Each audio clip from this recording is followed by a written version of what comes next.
Деды сражались за победу, чтобы сидеть могли бы рядом 4 поколения, подобно нашему семейству на этой фотографии. Спокойное течение жизни в осознании приоритета бытия, в ненарушении пространства, времени существования человека, извне агрессии насильственного действия, корыстного субъекта и степени зависимости, независимости, зависимости независимости, независимости зависимости продиктовано общение людей. И, например, оно обычно данность для ребенка, или оно рождается симпатией в приобретении новых связей, свободно.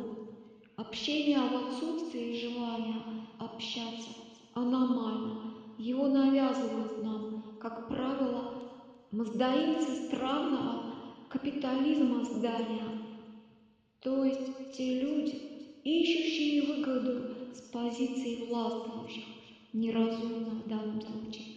Опасно общение такое для здоровья, для духовности. Как отвязаться от навязывания навязывающихся с маньячным постоянством мздоимцев? Нет рецепта пока что, вероятно. И пребывать в страдании удел героев чести, в священном ожидании, когда свет разума достигнет того или иного узурпатора, мздоимца. Я отвлеклась на рассуждения. Что ж, говорить о важном важно в наше время. Нет отвлечения, есть разум, интуиция.